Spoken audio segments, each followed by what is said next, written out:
Senior UX UI Designer at Talent Guard, and I'm here to demonstrate how we use this Miro platform software to graft on a variety of workshops and quickly be able to gain power in decision making, decentralize that power towards our customer success as well as development in order to make design decisions that align to our company. First, we have our agenda that we started with our prioritization workshop with our customer success. We help them understand and empower them to know the certain kind of uh, operations that they can take within Miro. From there, we practice those operations with some icebreakers. This is one. This is another. We had previously developed this long-form customer service blueprint by interviews taken with our customer success team. We went through this where they actually time vote what they believe was the most important frustration points, pain points on this red line.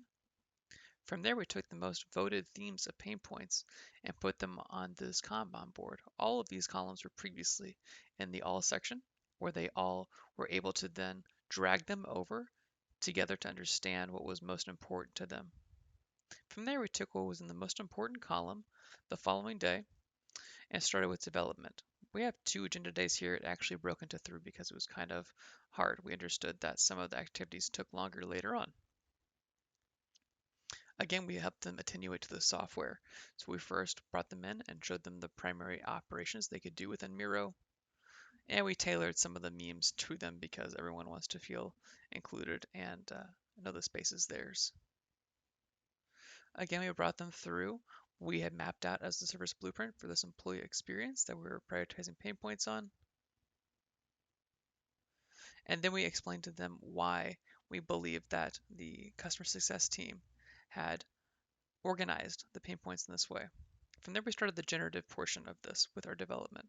We took all of the most important themes of pain and we grafted it onto the backside of a previously developed Lightning Decision Jam by the firm AJ and Smart.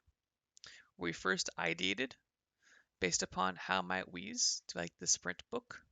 So for instance, how might we update this interface was taken from one of those 7 pain points, and as a team, us and developers went through and ideated.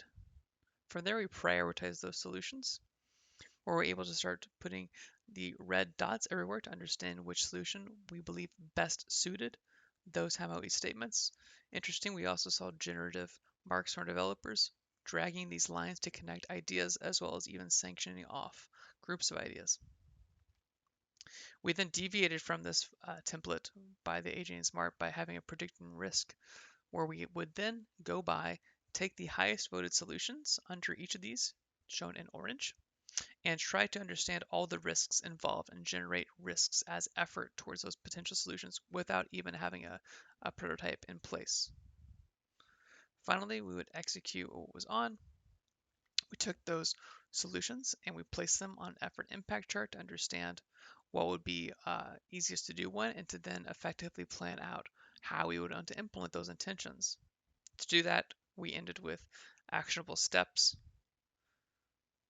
where we took at least 3 steps towards each of the 7 themes, which we are then going to bring forward and be able to develop hi-fi prototypes or perhaps do a proper design sprint depending on what those themes demand.